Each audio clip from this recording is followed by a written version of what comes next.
Assalamualaikum warahmatullahi wabarakatuh. Salam sehat dan sejahtera bagi kita semua.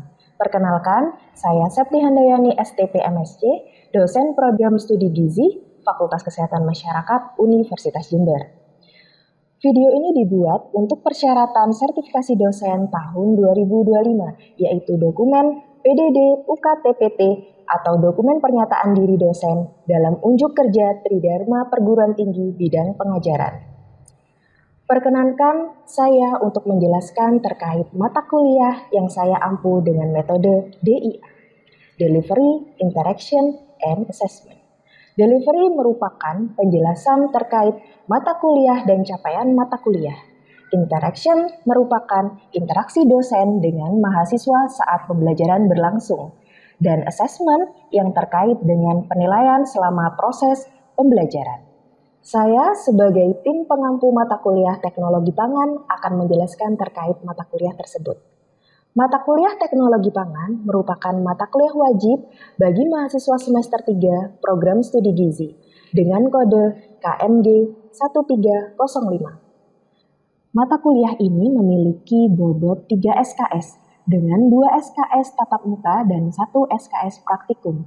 Mata kuliah ini membahas terkait pengenalan teknologi pangan, kualitas pangan dan uji organoleptik, pengolahan suhu tinggi dan rendah, pengawetan non-termal dan segar, pengawetan dengan gula, garam, asam dan food aditif, teknologi pengasapan, serta teknologi fermentasi.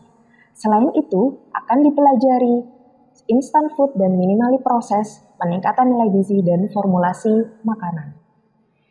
Informasi yang akan saya sampaikan dimulai dari capaian pembelajaran lulusan atau CPL. Pada mata kuliah teknologi pangan terdiri dari 2 CPL, yaitu CPL 04 dan CPL 11. Untuk CPL 04, yaitu mampu menerapkan perkembangan ilmu pengetahuan dan teknologi dalam bidang gizi dan kesehatan. Dan CPL 11 yaitu menganalisis perkembangan ilmu dan teknologi bidang gizi. CPL ini sesuai dengan visi misi Fakultas Kesehatan Masyarakat Universitas Jember, standar SNDT, dan standar dari IP. Berdasarkan CPL Prodi tersebut, dilakukan cascading untuk mata kuliah teknologi pangan menjadi capaian pembelajaran mata kuliah atau CPMK yang terdiri dari CPMK 1 dan CPMK 2, yang kemudian dilakukan lagi cascading menjadi sub CPMK. Pada mata kuliah ini, sub CPMK terbagi menjadi sub CPMK 1 sampai 13. Adapun sub CPMK yang dimaksud adalah sebagai berikut. Pada mata kuliah teknologi pangan terdiri dari beberapa materi yang akan disampaikan. Berikut merupakan materi yang akan dibahas dalam mata kuliah teknologi pangan. Referensi yang akan digunakan pada mata kuliah ini sebagai berikut. Sistem pembelajaran pada mata kuliah teknologi pangan terdiri dari 16 kali tatap muka serta praktikum dengan sistem pembelajaran berbasis kelas kolaboratif dan partisipatif menggunakan metode pembelajaran case method dan project based learning. Berikut adalah rincian pembelajaran tatap muka sesuai dengan rancangan pembelajaran semester.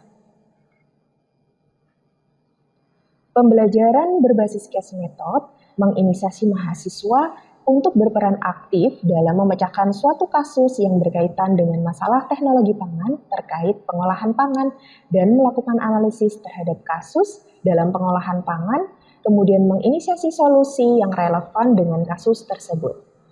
Pembelajaran berbasis project based learning menginisiasi mahasiswa untuk menyelesaikan masalah pengolahan produk pangan di masyarakat dan mempresentasikan hasil karya akhirnya berupa pengembangan produk pangan dalam bentuk makalah di kelas. Melalui pembelajaran ini, kelas dapat berdiskusi secara aktif dan mayoritas kegiatan pembelajaran dilakukan oleh mahasiswa, sehingga dosen hanya bertindak sebagai fasilitator selama proses pembelajaran berlangsung. Proses pembelajaran seluruhnya dilaksanakan secara luring atau offline. Media pembelajaran dan pengumpulan tugas mahasiswa di-upload di dalam LMS Universitas Jember dan pelaksanaan kuis dilaksanakan menggunakan menu kuis di MMP Universitas Jember. Dan apabila ada diskusi secara daring, maka mahasiswa dan dosen bisa melakukan diskusi melalui aplikasi Zoom Meeting yang terdapat pada sister unit dari dosen dan juga mahasiswa. Metode penilaian dan kaitannya dengan CPMK dari mata kuliah teknologi pangan terbagi menjadi beberapa metode penilaian, CPMK maupun media yang digunakan. Berikut merupakan metode penilaian dan kaitannya dengan CPMK pada mata kuliah teknologi pangan. Bobot penilaian dari masing-masing metode penilaian yaitu sebagai berikut. Dengan nilai akhir 25% case method, ditambah 60% project based learning, dan ditambah 15% UTS atau ujian tengah semester. Baiklah, berikut merupakan tayangan dari proses pembelajaran mahasiswa dan dosen di dalam kelas. Assalamualaikum warahmatullahi wabarakatuh. Waalaikumsalam warahmatullahi wabarakatuh. Selamat pagi semuanya. Selamat pagi. Gimana kabarnya teman-teman semuanya? Sehat? Alhamdulillah. Oke, tadi sudah ada mata kuliah di jam pertama ya. Sudah sarapan ya pastinya ya? Sudah. Jangan sampai lupa belum sarapan ya. Nanti kalau misalnya belum sarapan, konsentrasinya akan berkurang gitu ya. Baik, kita ketemu lagi di mata kuliah teknologi pangan ya. Ini kita di pertemuan ketiga gitu ya untuk materi pengolahan suhu tinggi dan juga suhu rendah. Baik, untuk sebelum kita mulai perkuliahan, ya, marilah kita berdoa dulu menurut agama dan kepercayaan kita masing-masing. Berdoa dimulai. Berdoa selesai. Baik, untuk hari ini seperti yang sebelumnya sudah saya jelaskan ya. Jadi kita hari ini akan ada materi dari Bu Septi sebentar, kemudian dilanjutkan presentasi kelompok ya. Kalau nggak salah kelompok 1 ya, untuk penjelasan mengenai, kelompok 1 atau kelompok 2 ya? Oke, kelompok 2, mohon maaf. Jadi kelompok 2 untuk materi suhu rendah, begitu ya. Baik, sebelumnya kita akan mulai dulu untuk materi sedikit dari Bu Septi ya. Tapi sebelum memulai dari materi hari ini, saya ingin tahu nih, kalau minggu lalu itu kan kita topiknya kualitas pangan dan uji organoleptik ya. Masih ingat? Loh, kok ragu-ragu jawabnya? Gimana nih? Jangan sampai lupa, wong baru minggu lalu loh ya pertemuannya.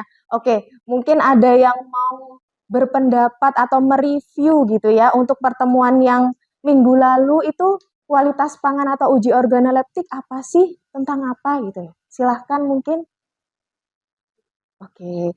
Ibu, mohon izin Ibu, saya Sofiatun Hasana dengan NIM 212110102021. Untuk pertemuan kemarin itu tentang uji organoleptik. Jadi uji organoleptik ini merupakan metode uji mutu atau untuk menilai karakteristik suatu produk menggunakan indera manusia sebagai alat ujinya. Nah, biasanya yang diuji itu ada warna, bentuk, aroma, rasa, dan juga tekstur. Nah, untuk mengujinya ini kan karena menggunakan indera manusia, ini perlu orang atau sekelompok orang untuk menilai dan memberikan tanggapan produknya. Nah, ini disebut panelis organoleptik. Oke, bagus banget Mbak Sofiatun. Iya, Panggilannya siapa? Sofi. Sofi ya, biasanya Sofi. dipanggil Sofi ya.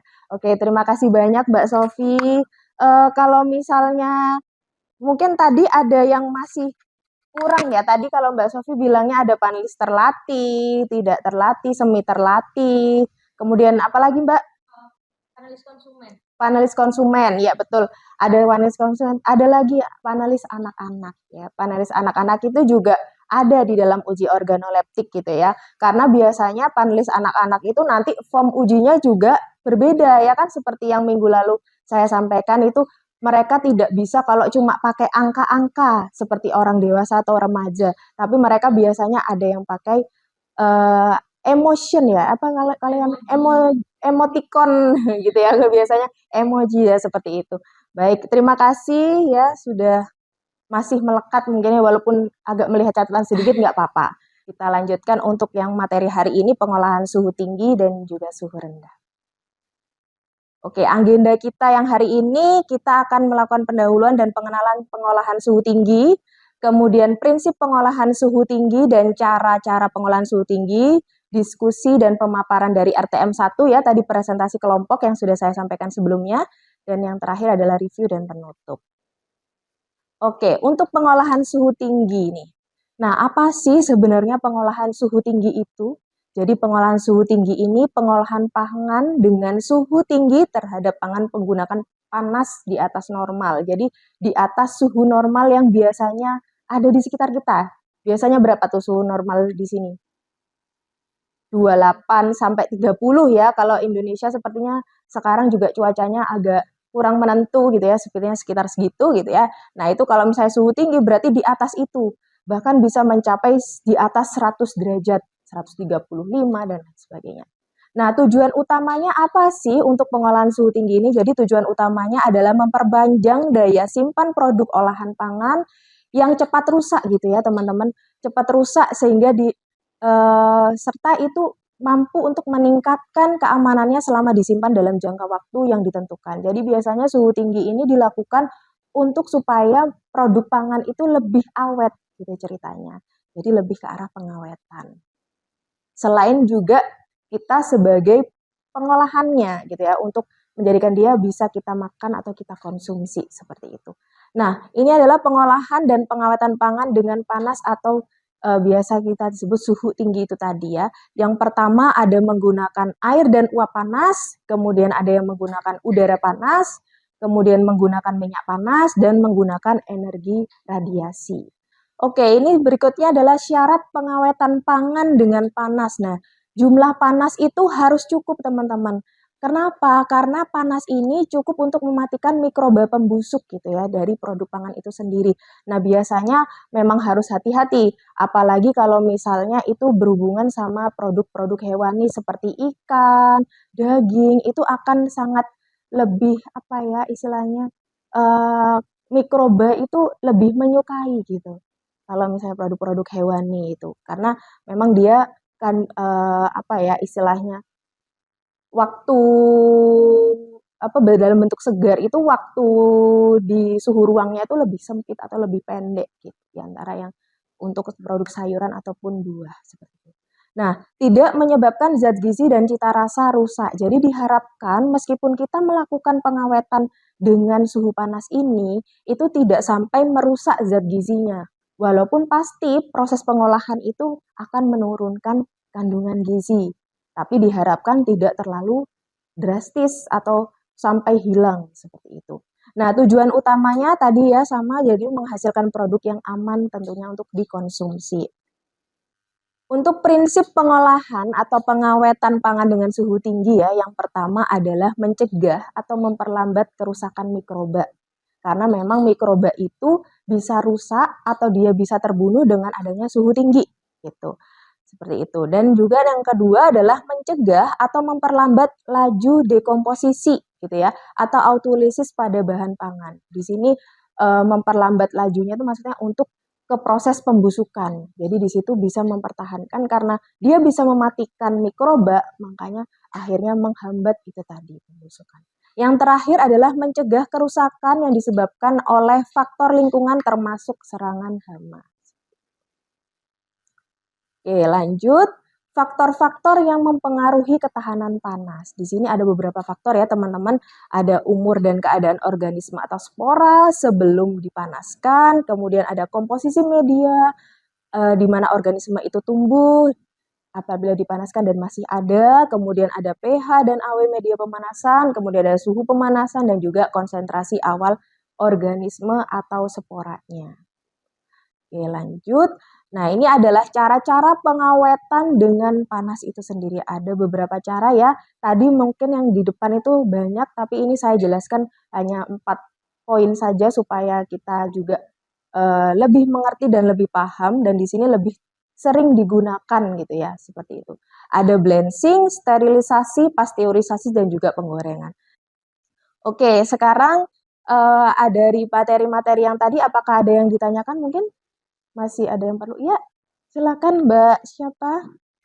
Izin memperkenalkan diri, nama saya Alivia Yudiana Putri dengan NIM 2121 1010 2032. Izin bertanya Ibu mengenai bagaimana faktor suhu pemanasan dapat mempengaruhi ketahanan panas. Oke, berarti tadi ya yang di slide-slide awal ya Mbak ya, suhu pemanasan tadi ya. Oke, jadi bagaimana sih proses suhu pemanasan itu bisa mempengaruhi ketahanan panas gitu ya. Jadi kalau misalnya suhu pemanasan itu gini, jadi kalau misalnya suhu pemanasannya itu kita tinggi gitu ya Mbak ya, itu akan berpengaruh terhadap ketahanan dari si produk pangannya itu sendiri. Jadi kalau misalnya produk pangannya itu tidak terlalu tahan terhadap suhu tinggi, baiknya jangan dilakukan di suhu tinggi karena bisa mengurangi kandungan gizinya seperti itu. Jadi kita harus tahu dulu produk pangan apa yang akan kita proses seperti itu. Kalau begitu kita langsung lihat video saja ya. Kol termasuk sayur. Namun, apakah aman jika kita memakan sayur yang digoreng? Untuk mengetahui jawabannya, yuk kita simak tayangan IPPedia berikut ini.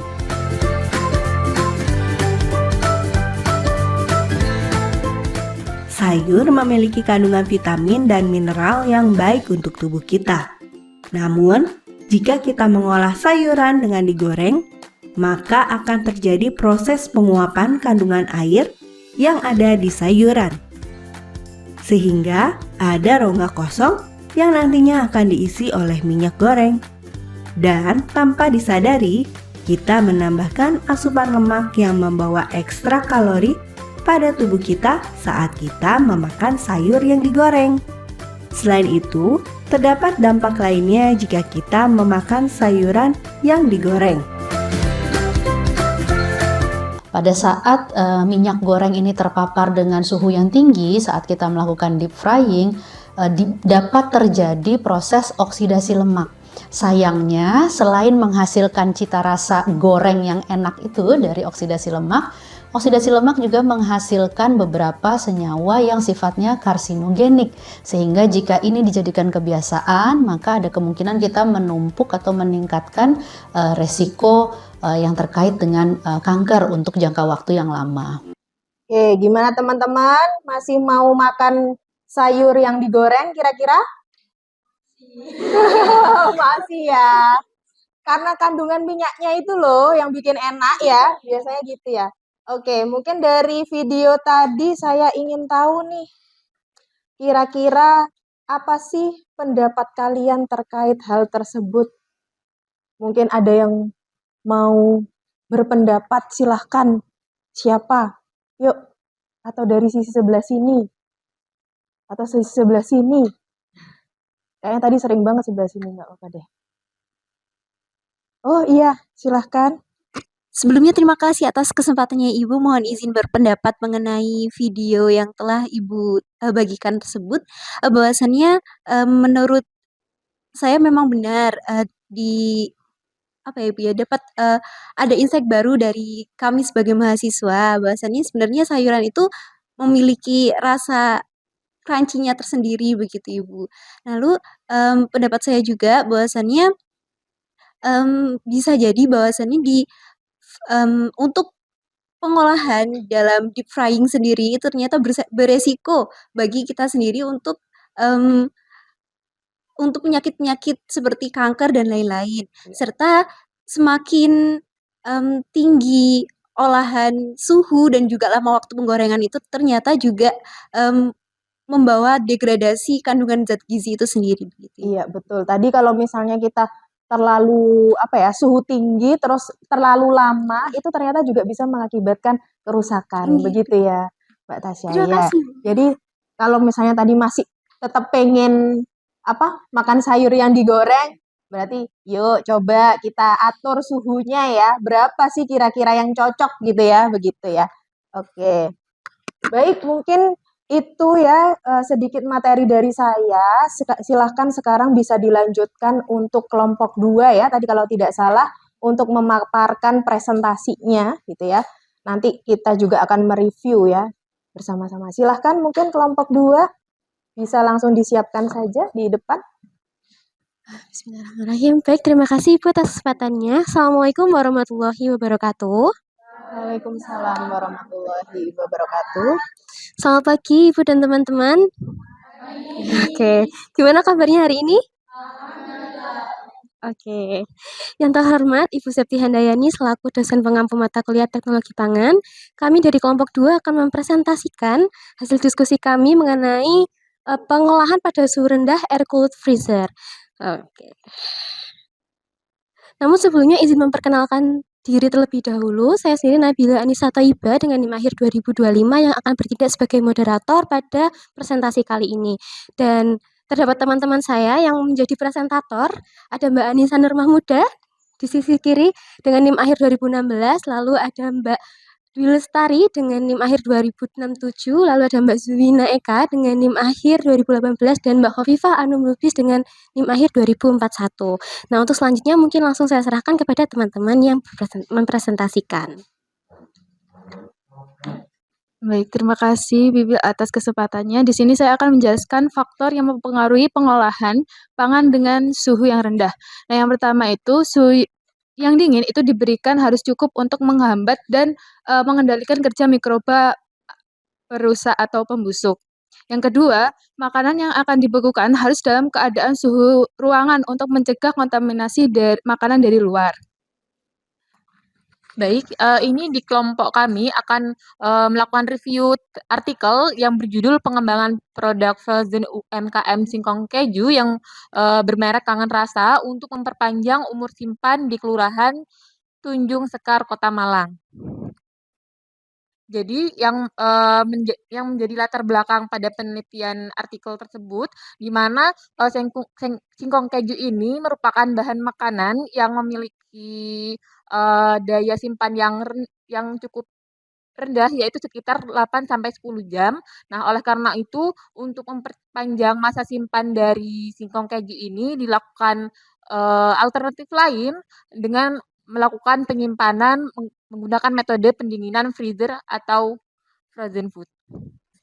Lalu selanjutnya tujuan berdasarkan artikel ini yaitu untuk memperpanjang masa simpan dari singkong keju itu, lalu agar lebih mudah praktis, menghemat waktu, mudah dimasak, dan mudah didapatkan juga. Baik, untuk yang selanjutnya yaitu terkait kualitas dan organoleptik. Untuk yang pertama yaitu tentang kualitas. Jadi dari artikel yang kelompok kami gunakan ini menunjukkan bahwa singkong yang telah melalui pendinginan melalui cheese cooled freezer itu sangat layak dikonsumsi karena yang kita ketahui sendiri pembekuan itu dapat menghambat pertumbuhan mikroba sehingga singkong keju ini bisa lebih awet dan dapat disimpan lebih dari 1 bulan tanpa terjadinya perubahan baik dari rasa, aroma maupun teksturnya. Kemudian yang kedua terkait organoleptiknya sendiri menunjukkan hasil bahwa untuk warnanya ini kuning bersih. Kemudian yang kedua untuk aromanya sendiri itu manis dan gurih, dan untuk rasanya ini sedikit manis dan juga gurih. Dan untuk teksturnya sendiri itu tekstur dari keju ini renyah, namun bagian dalamnya lembut dan creamy dan juga memiliki rasa yang gurih. Nah, untuk yang terakhir terkait kesimpulan, jadi kesimpulan dari kelompok kami ini terdapat beberapa macam contoh pengolahan dengan suhu rendah seperti pendinginan dan juga pembekuan. Kemudian singkong keju ini memiliki waktu simpan yang cukup singkat. Untuk itu diperlukan teknologi pengolahan suhu rendah dengan menggunakan metode air yang kelompok kami gunakan yaitu air cooled freezer. Nah, jadi inovasi singkong keju ini dapat juga menguntungkan bagi pemilik usaha online. Baik, mungkin itu presentasi dari teman-teman kelompok 2. Untuk selanjutnya, kami buka untuk sesi tanya jawab. Mungkin dari teman-teman yang ada di kelas ingin menanyakan sesuatu nih, ada yang kurang jelas atau yang masih penasaran soal jurnal yang kami bahas, dipersilahkan. Ya, silakan. Baik, sebelumnya terima kasih atas kesempatan yang diberikan. Perkenalkan, nama saya Mumazatin Amalia dengan NIM akhir 2038. Baik, mohon izin bertanya, berdasarkan artikel yang sudah kalian sampaikan sebelumnya, bagaimana cara penyimpanan singkong ini sendiri dengan case air cold freezer ini? Baik, terima kasih Mbak Mumazatin atas pertanyaannya. Mungkin dari teman-teman ada yang mau menjawab? Baik, terima kasih Mbak Mumazatin atas pertanyaannya. Jadi bagaimana cara penyimpanan tadi ya? Nah, itu kan di dalam air cooled freezer itu kan dalam suhu yang saya sampaikan tadi pembukuan, itu, dengan syarat bahan makanannya itu harus dalam keadaan ruangan terlebih dahulu. Lalu mengapa seperti itu? Karena untuk mencegah mikroorganisme atau, kotoran-kotoran yang akan, menghambat dari makanan tersebut. Apakah bisa dipahami atau ada tambahan dari teman-teman? Dari Mbak Emilia sendiri bagaimana? Apakah sudah menjawab? Oke, terima kasih. Mungkin ada yang ingin bertanya lagi? Atau sudah cukup? Oke, baik, dicukupkan. Mungkin itu presentasi dari kelompok 2. Terima kasih sebelumnya dan mohon maaf apabila ada kekurangan. Untuk selanjutnya saya kembalikan ke Ibu Septi. Saya sedikit mungkin mereview ya dari kelompok 2 tadi. Tadi memang betul ya ada pertanyaan mengenai bagaimana proses penyimpanannya. Kemudian mungkin saya hanya merevisi terkait ini ya. Yang tadi untuk prinsip, kemudian bagian kualitas hasilnya ini ya, sepertinya kalau kualitas dan organolep ini hasilnya. Nah, hasilnya mungkin terlihat kurang istilahnya kurang menggambarkan bagaimana sih analisis kalian terhadap si artikel tersebut gitu ya. Nah, baiknya karena dari tugas sebelumnya itu adalah menganalisis, jadi kalian analisis kembali hasil dari artikel tersebut seperti apa. Apakah sudah sesuai teori atau tidak. Nah, itu belum tergambarkan di sini.